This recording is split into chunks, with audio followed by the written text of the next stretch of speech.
بسم الله الرحمن الرحيم الحمد لله رب العالمين والصلاة والسلام على أشرف الأنبياء والمرسلين سيدنا محمد صلى الله عليه وسلم وعلى آله وصحبه أجمعين. May Allah subhanahu wa ta'ala accept this gathering for His sake. Ameen. May Allah subhanahu wa ta'ala put barakah in it.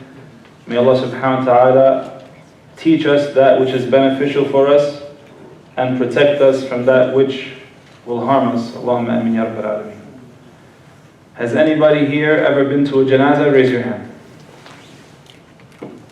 Anybody here ever see someone on their deathbed dying? Raise your hand. Anybody witness that person pass to Allah subhanahu wa ta'ala? Anybody wash a brother or sister? Okay.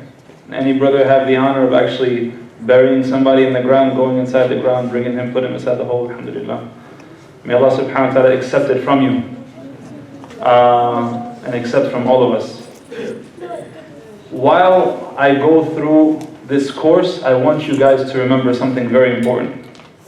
That Allah subhanahu wa ta'ala, huwa arham, He is more merciful than anyone or anything. And He is more merciful to His ibad, His worshippers, His servants, than a mother is to her child.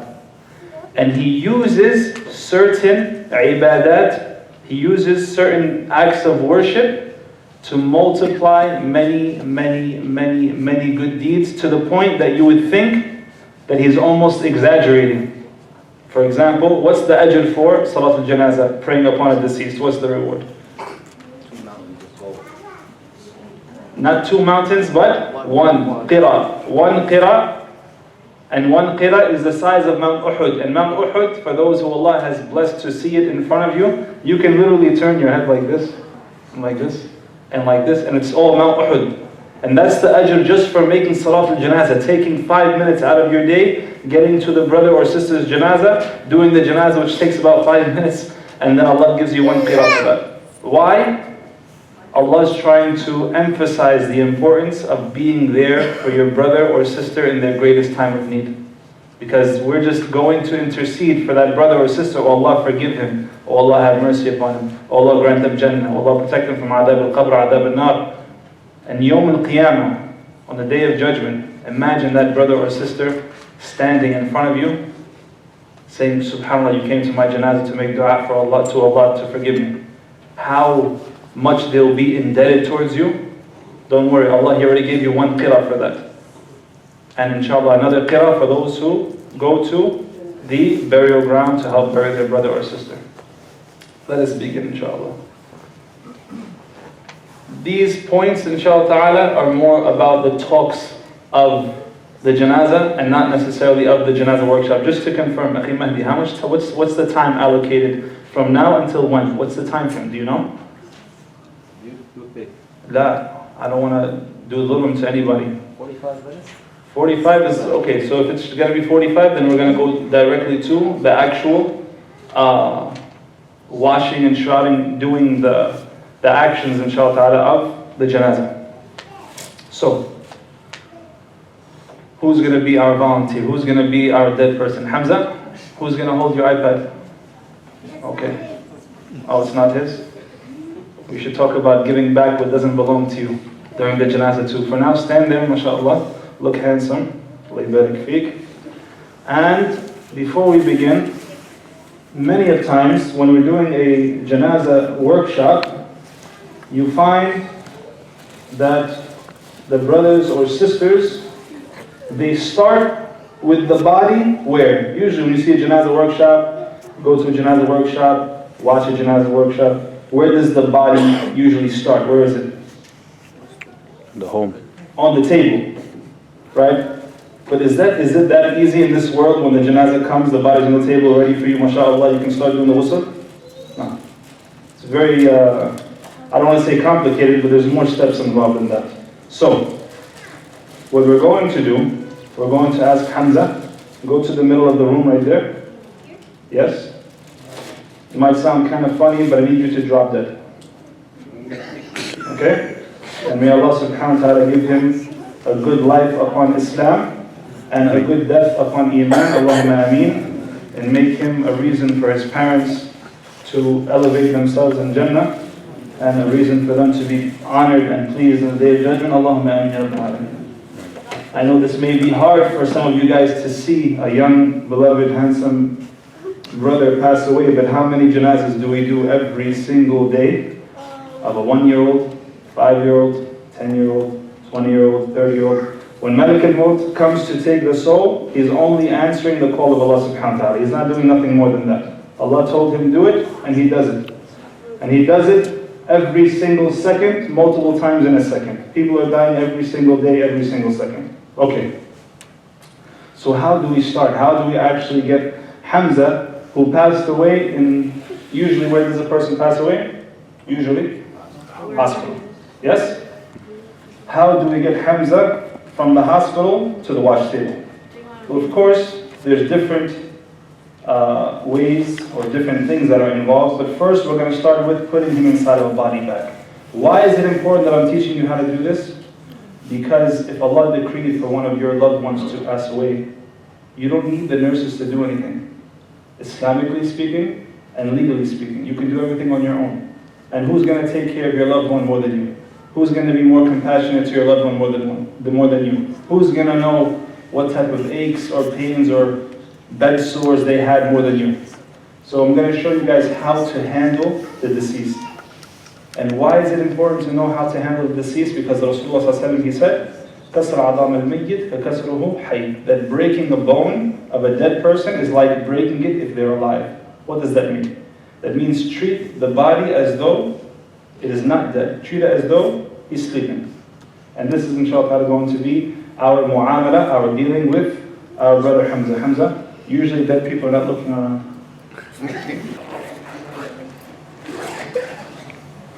So the first thing that we do is we open up the body bag. And in order to get Hamza into the body bag without being rough and tough, is we remember the hadith of the Prophet ﷺ that we have to be gentle. I'm going to take this part of the body bag and I'm going to fold it in half, like this. Ali, I got you working today, huh? Sorry. May Allah accept it from you. Alright. Accept it from all of us. And I'm going to bring it close to Hamza's body. Okay?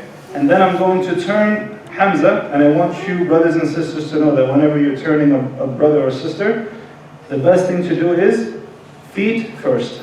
Feet first. You take the foot and you put it over the other foot. Now there's more balance in his body when you're turning him. I will take his arm, put it over his body like that. I will take my hand, get it under his shoulder, and my other hand under his waist, and I'll turn him like this. When I do that, all I really need is my hand here or my hand on his waist. And then I will bring this bag close to his spinal cord, the middle of his back. Nice and tight.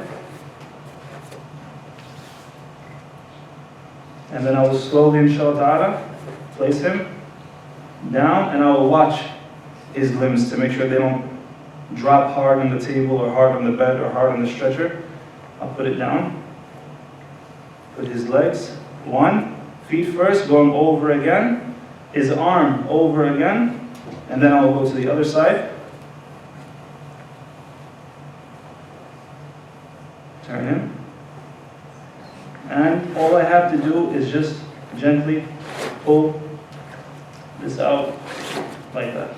Now you guys may be saying, Nuruddin, you're cheating, you're using a young boy. Allah is shaheed that when it comes to a larger person, if you do the same movements, it's much easier than trying to do it your own magical way. Just turn their feet, bring their body over, inshallah ta'ala, and it's quite simple from there. Do we have Abu Hamza here? That's Mahdi. Mahdi? You can do whatever you want to. Mahdi, inshallah ta'ala, you're going to assist us. Don't worry. No, don't worry. Nothing. Close the whole thing. Okay? No, you're a tough guy. Your father named you Hamza for a reason. Yeah, stay there. Usually, because it's the masjid, we don't want to bring stretchers that we usually have, that we use. So inshallah ta'ala, we're going to gently and kindly transport Hamza from the bed onto the stretcher, and from the stretcher, he would be brought to the funeral home, and from the funeral home, he'll be slid onto the wash table. So Abu Hamza, come this side inshallah. We're going to carry him like a baby for now. 1, 2.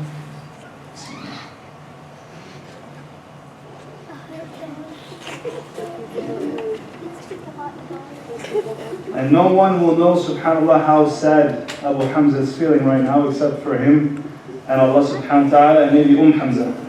But it is very sad to think of the thought of having to do this to your own child, but it's the reality that it happens every single day. Parents are burying their children and children are burying their parents. I don't need that. So, now we are going to consider that Hamza came from the hospital. We put him on the stretcher into the car came out of onto the stretcher, and we put him from the stretcher to the wash table. So now, this is the wash table inside of the funeral home. Next step, before we actually uncover Hamza, we're actually going to protect, subhanAllah, I'm not thinking. So,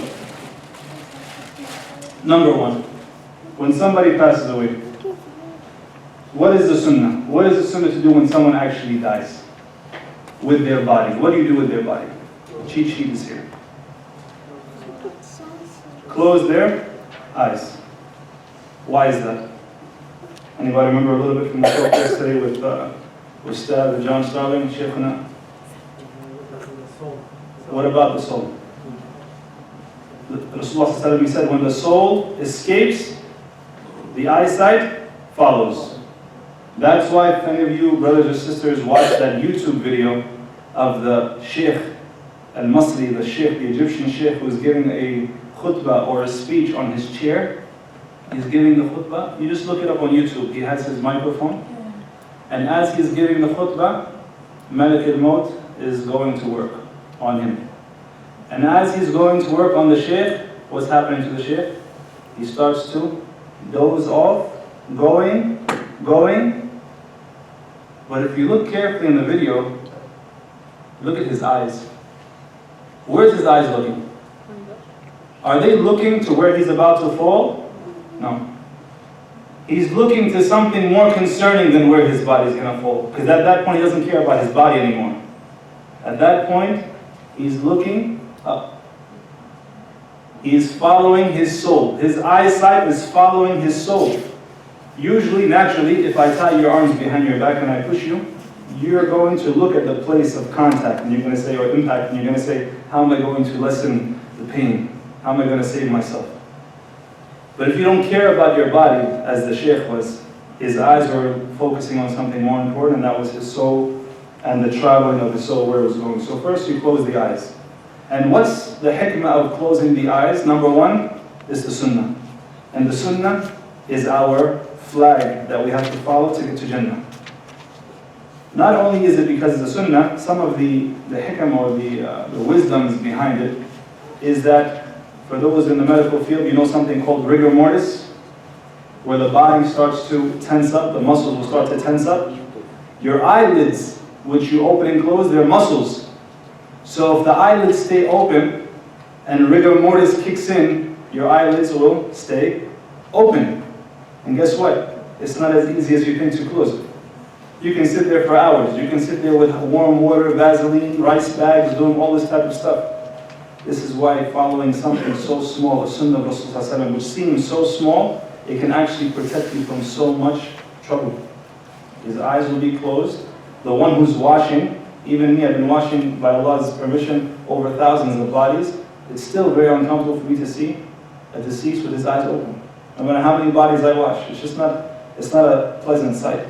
And how about his mother or his father when they try to come to see him, to kiss him, to bid him farewell until they meet in the hereafter? They don't want to see his eyes open. So something so small, closing the eyes, is a very, very big sunnah, which seems small, but there is no such thing as a small sunnah. Every sunnah is another step, inshallah ta'ala, to get into Jannah. So, we close the eyes and we make dua. As the Prophet Muhammad sallallahu alaihi wasallam, when he entered upon Abu Salama radiallahu anhu, when he died, and he closed his eyes and he made dua for him, and he said, Allahumma ghfir li Abu Salama, وارفع درجته في المهديين واخلفه في عقبه في الغابرين واغفر لنا وله يا رب العالمين وافصح له في قبره ونور له فيه. He basically made dua that Allah have mercy upon him, that Allah subhanahu wa ta'ala expiate his sins, that Allah bring from his offspring those who will succeed him to be better Muslims, and to make spacious his grave, and to forgive us and him.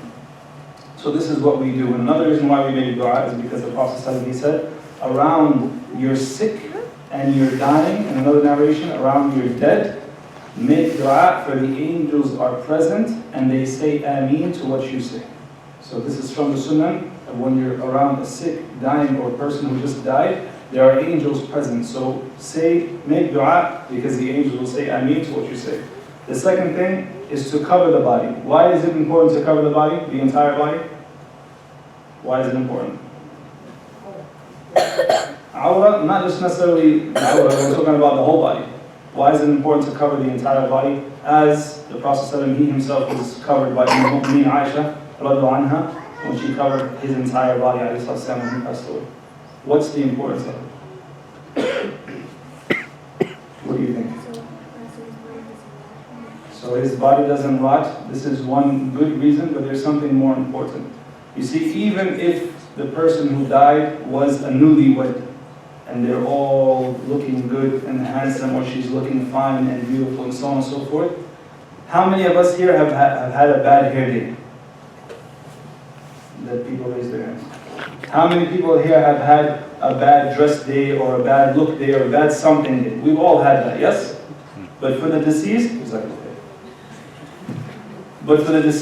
no matter how good they look, they are having the worst day of their lives because they feel vulnerable, they feel uncomfortable. They don't like to be in that situation. They're helpless. There's nothing they can do. They're stuck. So they don't want anyone seeing them in that weak state that they cannot even do nothing for themselves. They cannot clean themselves, they cannot talk, they cannot do nothing. So it's for ikram, it's for honoring of the deceased that you cover the entire body.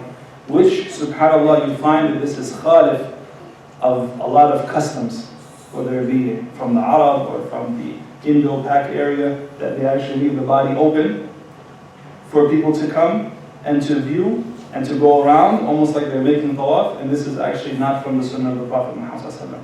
Is to honor your brother or sister by covering them. And if you need to see them, what do? You uncover their face.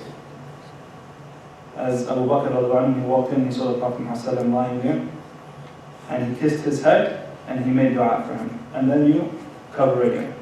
Got it, inshallah? Next thing is opening the wasiyah. How many of us, be honest, don't raise your hands because it's a little embarrassing. How many of you guys, and I want you to raise your hand in your head. How many of us have a wasiyah? You have a will. You have something, a piece of paper or some instructions that you're leaving behind, so those who will survive you or who will be surviving after you, they have some instructions that say, Abdullah, he wants such and such person to watch him, he wants to be in such and such masjid, and he wants to go to such and such cemetery, and he doesn't want anyone to be crying or screaming or wailing, and he doesn't want any extravagant janazah, he wants something simple. Who here in their mind, raise your hand in your mind, okay, has that prepared? Now I want you to listen to the hadith of the Prophet Muhammad ﷺ that he said, no one who has anything to bequeath, meaning anything for those who are behind you to get from you, whether it be wealth or inheritance or anything like that, can go 2 nights. You cannot go 2 nights without preparing your wasiyah. By Allah's permission, inside that packet that I hope each of you have is like 5 or 4 pages. One of them is a 1-page will. Just 1 page. You put your name, and it basically says that I'm a Muslim, I try to live according to Islam and die according to Islam, and I want a Muslim burial. Do not do this to my body, and contact 1, 2, 3 people. That's it. Very simple. Make sure the person or the people that you put are people who are upon sunnah, who will fulfill the ahkam of the washing, the shrouding, the burial, all according to the Quran and Sunnah, and even your inheritance, inshallah. That's for the will. Hurry with the janazah. The Prophet ﷺ, he said, he commanded, As'u bil-janaiz. Hurry with the janazah. Why? Why should we hurry? Why can't we take our time? Why can't we wait 1 week? Anybody know?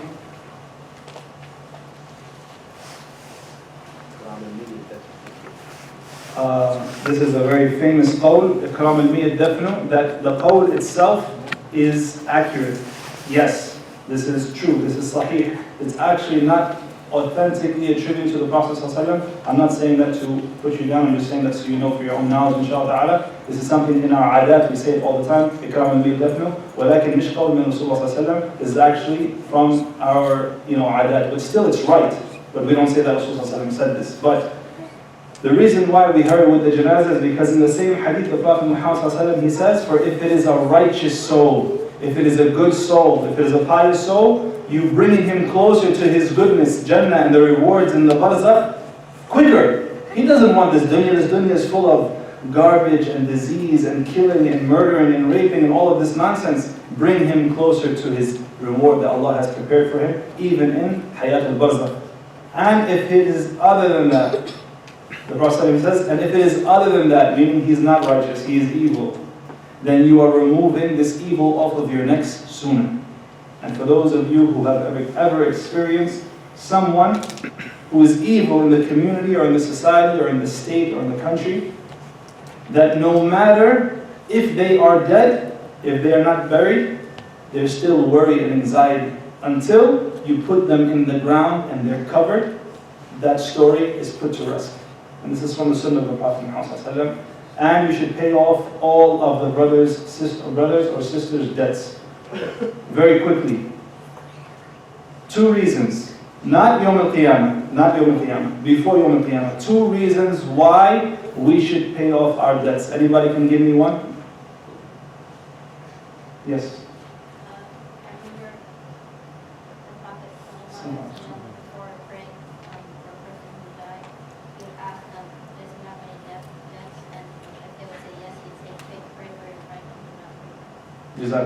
And to complete the sisters, she basically narrated one of the hadith where the Prophet ﷺ, he refused to pray janazah over one of the Sahaba because he had a debt, although the debt was very, to our standards, very minimal, very small. And he said, "Sallu ala akhikum fa inni la usalli." You pray on your brother, but I will not pray on him.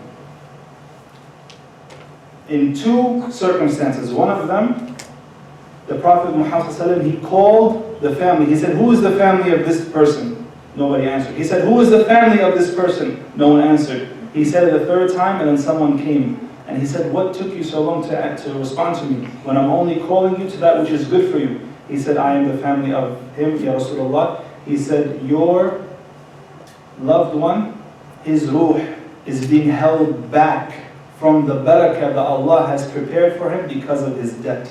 So meaning Allah has prepared for him a great reward, but because of his debt, he will not taste it, he will not see it, he will not experience it until the debt is paid off.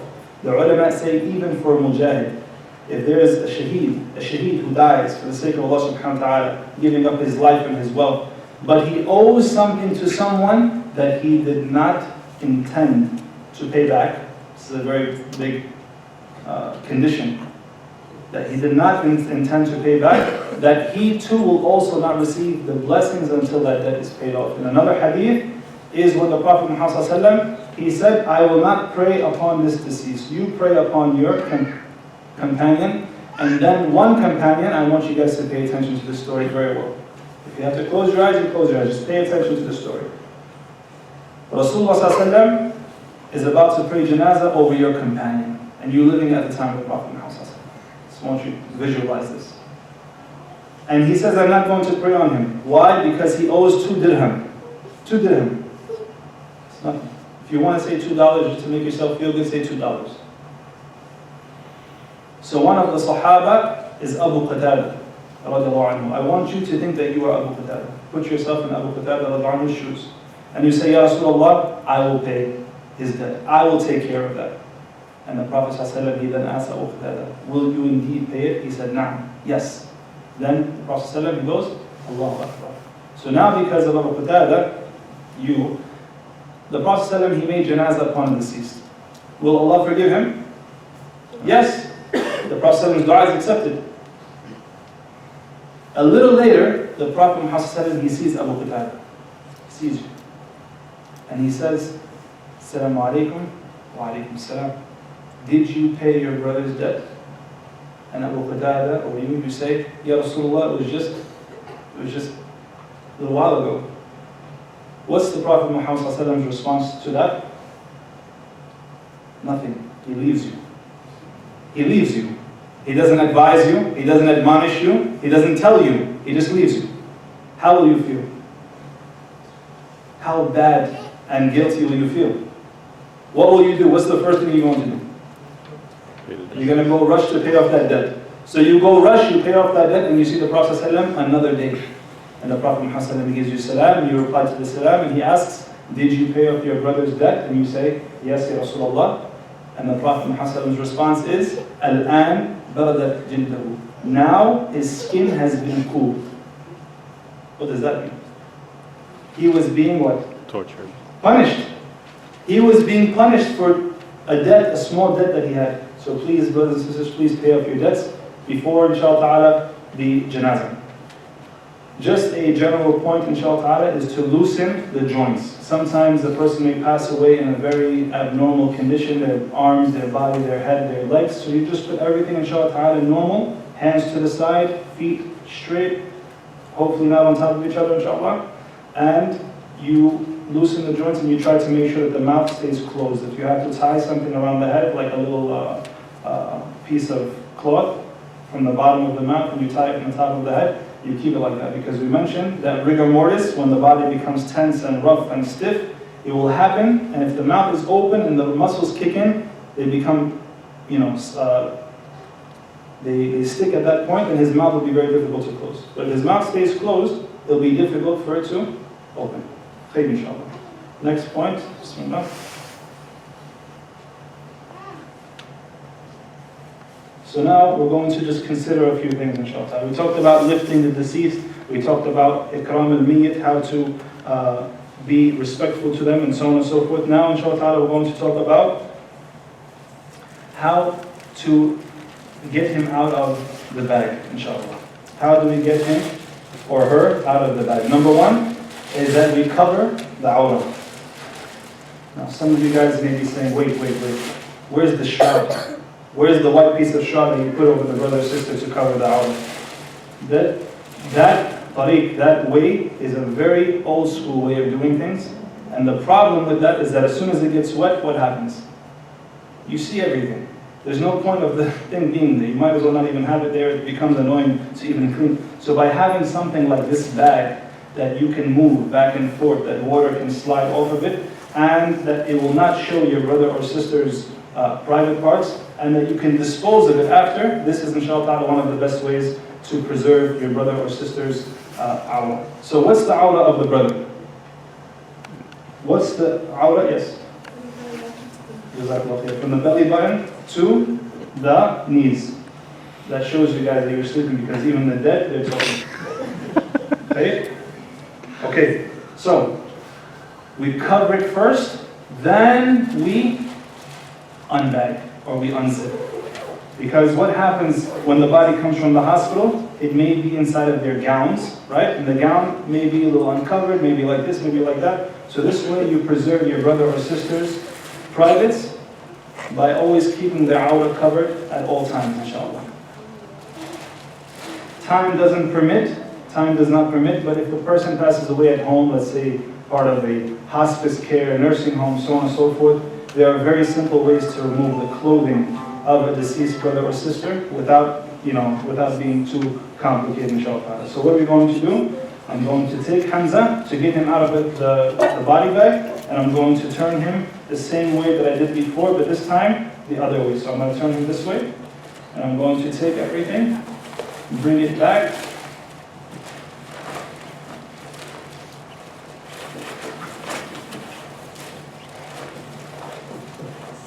Put it under his back very well, inshallah. Hamza will go back. Watch his arm, gently, his foot, his other foot, and then I would come to this side, I would turn him, and I would remove everything, and I would just take this, roll it into a ball, and at the bottom of the table over here, the end of the table, there will be a garbage bin. I would take it, and I would collect everything together, and I would put it inside of the garbage bin. And of course, you have somebody holding Hamza, and Hamza would come slowly back down. And we would remove any of the gowns that he has. If he has any wristbands, or rings, or tags, or foot tags, or toe tags, or anything like that, we remove and we cut all of that, inshallah ta'ala. Next, Bismillah ar-Rahman ar-Rahim. Of course, we can use proper material, whether it be gloves or aprons and things of that nature, inshallah ta'ala. And just for the sake of demonstration, we'll put on some gloves, inshallah. So, we must remove everything. Whatever Allah subhanahu wa ta'ala did not give to the person, whatever Allah did not create with the person, we remove. But what happens if it's complicated? What if they have a pacemaker? What if they have gold teeth? What if they have this? What if they have that? If anything is difficult to remove, you leave it, inshallah. You don't make the situation harder or worse. So, there may come a time where a brother or sister, they don't die in the hospital. They don't die in a very clean and peaceful situation. It may be a car accident. It may be something very messy, something very bloody, something very gunky or funky or what have you. So what you can do, fire is different. We can discuss that after. Fire, there wouldn't even be a ghusl with water, but we'll discuss that inshallah. Is that you can do what's known as a pre-rinse. You just take some water and you clean that first layer of gunk or funk or blood or whatever is on the body. That would not be considered ghusl. That would not be considered ghusl, the first pre-rinse, inshallah. So the goal is to bring the body back to its natural state before washing. First part of ghusl is what? Cheat sheet is right here. Somebody want to say it? Istinja. I know it's hard. I know. Istinja. And when we clean a brother or sister doing istinja, what hand do we use? Left. Left. Okay, same way that you clean yourself, your privates front and back with your left, you should also clean your brother sister's privates front and back with your left. Let's imagine that this water supply is a shower head. The shower head could be from here or whatever. The shower head, inshallah, has a cable, and we have this cable and we're using the sponge to clean our brother or sister's private. Do we have to uncover? No. We know what's there. The brothers, you know what's there. The sisters, you know what's there. You clean it as you would clean yourself. And you clean thoroughly. But now there's a problem. If I don't look underneath, how do I know if he's clean? Tell from the sponge, number one. And number two, the water that's running through. You can see the color, the discoloration. Why do we use a sponge and not the old school way of taking a piece of kafan, ripping it off and wrapping our hands? Why not? Why do we use a sponge and not the old school way of wrapping a piece of shroud around our hands and cleaning our brothers? It's a barrier between the two substances. Jazakallah khair. There's a barrier. Respect for your deceased brother or sister. You're not going directly touching their privates. You are using a barrier, something which is smooth, soft, and has some padding, so you're not cleaning your brother or sister directly. And for the back side, very simple. We're going to take our brother Hamza. We're going to take his foot first, turn him, bring him. Of course, there will be another assistant turning him on that side, inshallah. We'll take the water supply, and we would clean him the same way we would clean ourselves, as best as we could. I may tell a brother, please raise his leg. He might raise his leg from that side, and we'll clean, inshallah. The minute that I know that this is free and the water is clean, slowly put him back down. Put his arm back down. Hamza's making me work. It's okay. It's good. Okay? And I would take the glove, my left hand glove, and the sponge, and I would just together one shot like that, and I would put it inside the garbage, because that's the only part of the body that's impure. So I would put it inside the garbage, and once I put it inside the garbage, I can then, inshallah ta'ala, take another glove and get back to work. So now, istinja has been completed. The next step is the actual washings. How many washings are there? 3. And my beloved Sheikh, who actually taught me from the beginning washing and shrouding, may Allah subhanahu wa ta'ala have mercy upon him and forgive him and grant him the full reward for every single janazah that I've ever done. And anyone else that he has taught many people, may Allah accept it from him. He passed away recently, about less than a month ago. Very young, subhanAllah, he's like maybe less than 40 years old. May Allah forgive him and have mercy upon him and grant him Jannah Firdaus. Ameen ya Rabbal Alameen. The first washing is not just the wudu, it's the wudu with a full body wash. And I'll explain. So we know the wudu, what you start with. Remember carefully, what do you start with? Hands. Anybody else want to give me a different answer? No. Anybody else want to give me a different answer? Privates? Bismillah. Go. Jazakallah. So istinja we already did, the privates we did. But Bismillah. He cannot say it, so we will say Bismillah when we start. Next, yes, what everybody said, the hands. You start with the right hand first, you clean from the fingertips to the wrist and everything in between 3 times. Put it down with water. So you have the shower head, you're using it. Left hand, 3 times, fingertips to the wrist, everything in between 3 times. Then the mouth, what are we going to do? We're going to pour water in his mouth, shake his face and spit it out?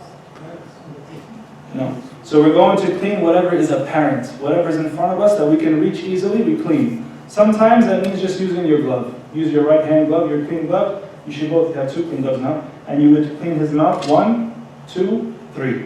What happens in very weird cases, let's say somebody passes away and there's a lot of, whether it be food, throw up, blood, whatever, on his face. It may not be enough for you to use your hands, you might have to use a bounty. You might have to use a sponge, you might have to use a washcloth, anything to get it out 3 times, inshallah. What if there's more stuff after you've done it 3 times? Do you keep going? No. You just do wudu. After the wudu, there will be washings, there will be times for you to do thorough cleaning. You just do it 3 times. After the mouth, then you do the nose. The nose, you don't pour water inside and try to get it out and pick up his head and do any of that. You just clean from here. Now some of you brothers and sisters may be questioning and thinking the madhab of Imam Ahmad ibn Hanbal, rahimahullah, where he would say to put pressure on the stomach or to sit up the body and to put pressure on the stomach. You only do that if you see that there is an abnormal amount of inflation. You don't cause further pressure unnecessarily unless you see that his stomach is abnormally bloated. Okay? You don't try to squeeze something out that's not trying to come out in the first place.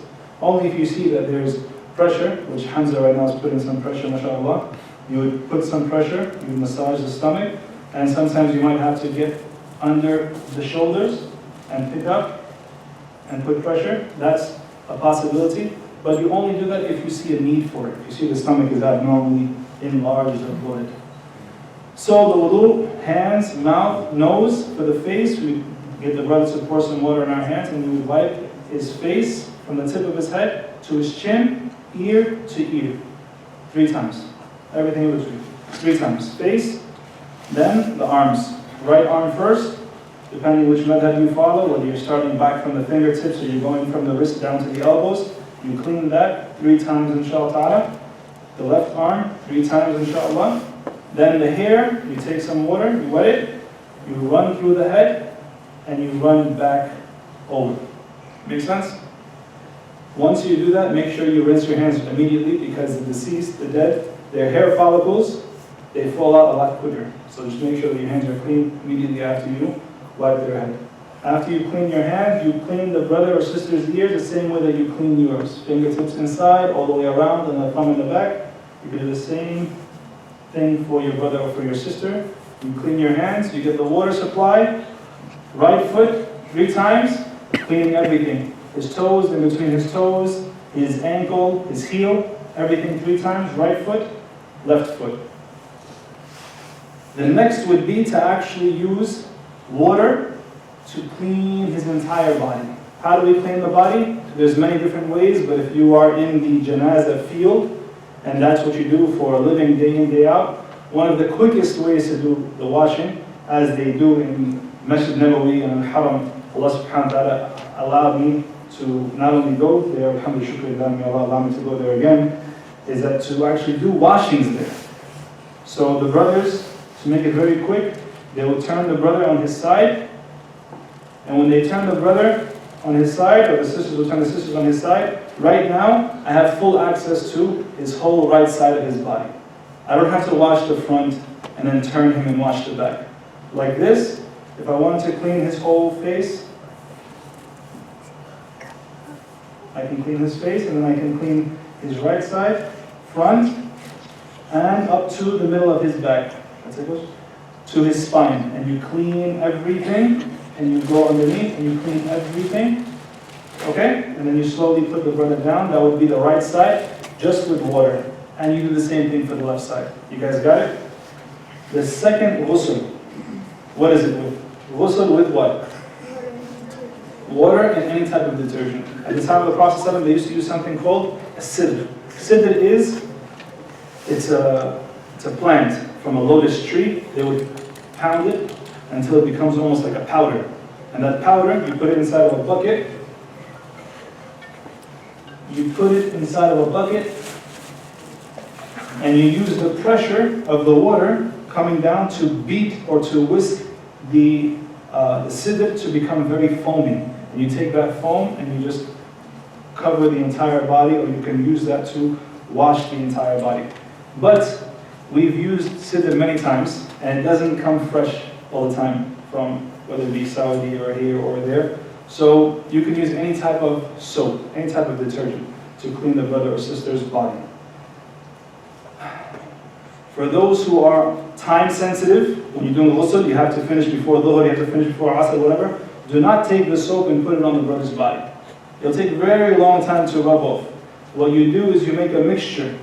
You take the bucket and you put soap in the bucket. You have, for example, those soap bottles, like a body wash soap, and you can use it. You can pour 1, 2, 3, 4, 5, and you use the pressure of the water, and you make sure that it's a nice foamy, bubbly mixture of water and soap. And you use that mixture starting with what? When you start to do the washing, where do you start? Right. Okay, you start with the head first, then what? Right side. Right side. Okay, you do the right side. As we mentioned, you turn the brother over, and you do the entire right side, front and back. It'll be in front of you. It'll be right there on top of you. You do the front and back side. You slowly put him or her down. You turn them to the right side so that you'll see their left side, and you do the front and back. Does this sound familiar? Do you guys do this? No. Only for the dead or for ourselves? When we are in a state of janaba, impurification, or that we are impure, in order to do tahara, basically to become tahir or pure, the first thing, the actual sunnah, is to make wudu, and then to clean your head, and then to go right side, front and back, left side, front and back. So for those of you who wash a body, and you go home in the sunnah, not something which is wajib, fard, what have you, that you go home and you wash your body, just remember, one day someone's going to be washing your body and it won't be you. So try to be in a state that you are pleased, you are happy that Allah subhanahu wa ta'ala picked someone to wash and clean your body other than you. That's why it's very important for you to be around good brothers and sisters, have good companions. Your bad friends will leave you. Your bad friends don't want to be around you when you pass away. But your good friends, subhanAllah, they'll always support you, they'll always help you even when you're dead. And if you have companions who are upon sunnah and upon knowledge, they'll know how to take care of your body, inshallah, when it comes time for your janazah. That doesn't necessarily mean that your friends are the first to wash. Actually, it's your families who should be the first to wash, inshallah. So, we completed the second ghusl, the water and detergent. And the next ghusl, what does it have? Water, kafur, and you can also put itr, or utul, or oud, or misk, or anything like that. So, what we do, you see these bricks? These are blocks of camphor. Okay? Camphor-based boxes? No. The sunnah is not to use a box. If you can find a cemetery nearby that is affordable in their pricing, and they allow you to do what's known as a shrouded burial or religious burial without a box, go to them, inshallah, because this is closer to the sunnah. You shouldn't be using a box, and when you're bringing the body into the grave, very simply, we're going to imagine that this section has this table, this section from here to here is a grave. Basically cut the same size as this table, just put over there. The sunnah for entering the body into the grave is his head should be entering the foot of the grave, not from the side, not from the other side, and not for his feet to enter the head part of the grave, but the sunnah is from his head to enter the foot side of the grave, inshallah ta'ala. And as you're putting him in, what should you be saying? Bismillah wa ala sunnat Rasulullah, or Bismillah wa ala millati Rasulullah. And you place him down, you place her down. How? On their back? On their right side, facing Qibla. Okay? Now how can we do that? Sometimes, Brother Nuruddin, we're burying it in the boxes. We don't have cemeteries that bury outside the box. What do you suggest? You open the box. You turn the brother or sister on their right side, and you take the turab, the dirt, and you pack it behind their back so that they will stay fixed facing the Qibla. You close the box, and you say Bismillah wa ala sunnat Rasulullah, and you go down that way, inshallah. That's for how you bring them down. And then when it comes to putting the dirt, we know the very famous, again from the adat, from the culture, is that we say, مِنْهَا خَلَقَنَاكُمْ وَفِيهَا نُعِيدُكُمْ. This is actually not from the authentic sunnah of the Prophet Muhammad sallallahu alaihi wasallam, not to say that while putting the dirt, because he sallallahu alaihi wasallam did not say that when he was burying his companions. He never used to utter these words that are mentioned in the Quran to put when putting the dirt over a Muslim brother or sister.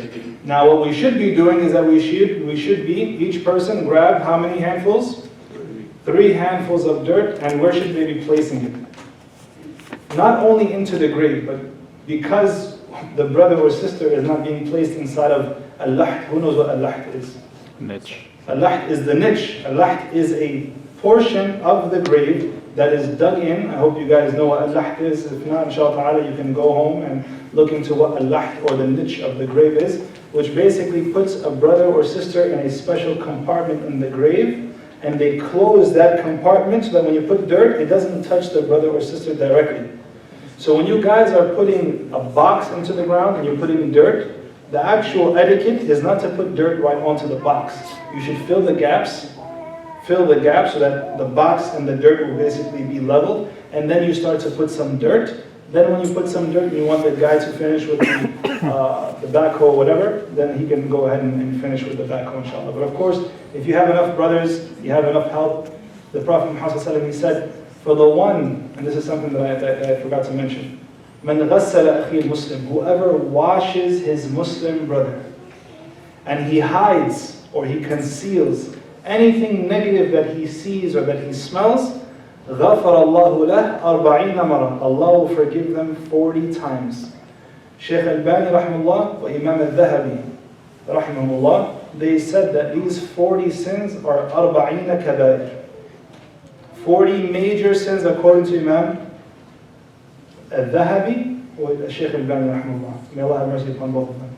And for the other Imams, they say no, just for 40 sins. Are we in the wrong? No. Try your best to wash and shroud your brothers. And whoever shrouds his Muslim brother or sister, Allah will shroud them on the Day of Judgment with garments from Jannah. On the Day of Judgment, where everyone's supposed to be naked. Allah will preserve you. And whoever, now this is the part that we're talking about, the burial, whoever provides his Muslim brother or sister with a qabr, a grave, Allah will give them the reward as though they have given their brother a house from that point until Yawm al-Qiyamah. So the ajr, day by day, you're giving your brother a house, shelter from the animals, shelter from the rain, shelter from the bad weather, the sun, this, that, all this stuff. Every single day you're getting a reward because you helped provide your brother with a grave. It may seem exaggerated, but Allah is trying to show you the importance of jama'ah and brotherhood and doing for those brothers and sisters that are in need. And of course, when they're dead, they're in the most need. And always try to remember when you're burying your brothers or sisters, pick a cemetery that is either all Muslim, that they accommodate to the Islamic traditions of burying facing the Qibla on their right side, coming in any time that you need to come in, inshallah. and not to bury in a Muslim cemetery that doesn't accommodate. If there is an option between picking a non-Muslim cemetery that has a Muslim section or an all-Muslim cemetery, I will tell you that the all-Muslim cemetery is better unless the administration is extremely nasty and they're trying to overcharge and, break your leg, right? With that, inshallah ta'ala, we end. Subhanak Allahumma wa bihamdik, ashhadu an la ilaha illa anta, astaghfiruka wa atubu ilayk. I don't know if we have time. One of the sisters has a question. Sure, inshallah, but even with that, do we have a time frame when we should be leaving because the event is going to start? 10 minutes, inshallah. 10-minute Q&A, inshallah. Tafaddal. Whoever has a question, yes. Bismillah, quickly. Number one, for example, some people die in a normal way, and like sometimes randomly recesses. So how would you put them into The shroud or the box or whatever you're transferring? So the sister's first question is, when somebody passes away and they die in a very abnormal situation, the first thing I would tell them is one of the first things I told you guys over here, which is to make sure that you are loosening the joints. You loosen their joints before the washing. This way, they're not stiff the whole time. But what happens if the person's body is stiff and you find them it's too late? Too many hours have passed and you can't really do anything. That's where, inshallah ta'ala, you try your best during the washing to use warm water and to try your best to loosen joints at that time. To massage, to try to Jazakallah khair, Hamza? Yeah. MashaAllah, tabarakallah. May Allah preserve him and protect him. Ameen. And save his family from ever seeing a very black day like that. But if they do, then Allah subhanahu wa ta'ala takes him while he's in a very strong state of iman and Islam. Ameen. Ameen. So you try your best to massage the joints back to place. What happens if you cannot? You don't have time to do that? You have to work with what you have. You shroud the body, very, very tight. This way, even if his arm is a little bit bent, by you doing it tight, it'll be in uniform with his body, inshallah, and you bring him down. What happens if it's not even enough? That's not even enough. And then you have to bury the brother or sister the way it is. You cannot break a bone, you cannot try to fix anything. Go ahead. What I'm going to do is I'm going to take another question, and then I'm going to come back to you. I know you have 3 questions, so I'm going to go like ping pong. Yes, sister? Yes. When we get a body that has stitches or has a hole, what's happening now is the funeral with stitches for us, and then we have the body that's ready. Are we the ones who Okay, so number one, when the body comes from, let's say, the medical examiner's office, we should be requesting the medical examiner, number one, something called an objection. We say, we object to an autopsy. We don't want you to cut the body. We know in our faith that the cause of death, although it's unknown to you, to us, I will inshallah, maybe there's legal restraints, we'll talk about that. Although it's unknown to you, to us, our cause of death is that God decided to take him. How he took him, where he took him, when, we don't mind. So that's number one, you file the petition for objection. We don't want you to cut the body. And you should be educating as many people and families to tell the medical examiners, you don't want an autopsy. Then you have some cases, which is a must, certain homicides, murder cases, or cases they call foul play. They're not sure if he was poisoned or killed or assessed. Whatever that is, when they do the autopsy, it's up to the Muslim community, organization, leaders to have a conversation with the medical examiner's office over a nice cup of tea, coffee, food, whatever, and tell them kindly, when you guys do this, number one, because this is what we have in our community in New York, you can either be there present, have somebody from the community present to watch what's going on, brother for brother, sisters for sisters, which is not an easy sight. It's probably one of the most gruesome things you'll ever see done to a human being is an autopsy. And you tell them that once you finish, please put everything back as best as you can. They'll either put it in bags or pouches or whatever, but the medical examiners, are the best at stitching the body back, not the funeral home. The medical examiner that opened the body, they're very good at closing the body. So tell the medical examiner to close the body. This is something that you're not going to get on the first janazah from today or the second janazah from today. You have to go and make this initiative to go talk to them. Bring the brothers from the community, speak to somebody nicely, say you'd like to speak to someone from administration, and speak to them so that they can set up a program for Muslims. When a Muslim dies, That's why the community will start to come to you. They'll trust you that you guys are taking care of their dead. What happens when you don't have that luxury? Somebody dies, the medical examiner doesn't stitch up the body, and the funeral homes turn now to stitch up the body. Sister, if you're not experienced with stitching up the body, leave it to the funeral home, inshallah, to stitch up the body, and ask forgiveness for the brother or sister, and ask forgiveness for yourself, inshallah ta'ala. There's not much that you can do. Did I answer your question about stitching the body? Yeah, because sometimes it's not really, they are in the hospital, they have openings, they are still bleeding sometimes when we get them. Okay, so there's a difference between a body that's open for autopsy, which is, that's one thing. Then there's another one with IVs and tubes and stuff like that. There's something called Tagaderm. Anybody here in the pharmacy or medical thing? Make sure that these sisters, brothers and sisters, they have Tagaderm. I'm not sure if the brothers pack that today for me, but Tagaderm, Tagaderm is a type of Band-Aid, almost like a sticker. It's clear. What you do is you take gauze and you pack up the gauze nice and thick. And let's say the hole is this big and you put it over the hole. The Tagaderm is like a sticker. You put it on like that. You have to make sure the body is dry. Has to be dry. You pack it like that. And when you pack it like that, you remove the outside layer of the sticker. That will stick onto the body and no blood will ever come out. It's much better to use Tagaderm than to try to stitch it.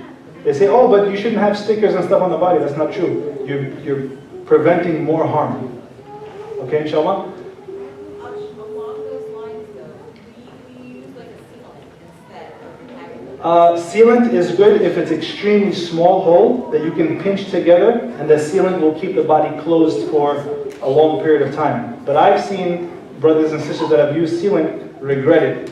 Not at the time of the washing, at the time of the Janazah. Or not at the time of the Janazah, at the time of the dafn, when they have to turn the body, they see, why is it red? Why is the kafan red? Oh, because the brothers and sisters leaking everywhere. So it's best to use the Tagaderm because the blood will not come out of that sticker, inshallah. Sister, I'm going to come back to you, and then I'll go to the other side. Yes? And like sometimes people dress like they're gonna get hairy or something. Is that Like dressed up like a suit? like some? Like instead of kafan, they use some other type of clothing. Yeah. Yeah, this is contrary of the sunnah. They think that they're going to take the Louis Vuitton and the Versace and stuff like that with them in the grave, and they're going to, this is against the sunnah. The goal, the purpose of having this kafan, of having this shroud, is to show simplicity. The only reason why that we're using shroud is just so the body doesn't go naked, just so that you don't see through the kafan. That's why it's simple white piece of shroud. Right? And that's why when you see the kafan, subhanAllah, it reminds you about one day you're going to be wearing this kafan, so humble yourself. Right? So for those who do that, this is obviously contrary to the sunnah. If their intention was to do something to be different from the sunnah, obviously that's a sin. And some people, subhanAllah, they're just dressed because their families are ignorant. And we know the ayah, رَبَّنَا لَا تُؤَاخِذْنَا إِن نَسِينَا وَأَخْطَأْنَا. Some people just do things out of ignorance and not knowing. So may Allah subhanahu wa ta'ala forgive them. Coming to this side very quickly, guys. Yes, brother? Special cases of the burnt body or something. Special cases number 1. Can a husband wash the wife and the wife wash the husband? Now some of you who have different madahib might say no, or yes, or I'm not sure. I will give you proof. Number 1, we believe that all imams, they are mujtahideen. They are allowed to give ijtihad. And the Prophet ﷺ, he said that if you give the right ijtihad, you get how many rewards? 2. And if you get the ijtihad wrong, how many rewards you get? 1. So they still get reward, even if they're what? Wrong. There's nothing wrong with saying that they're wrong.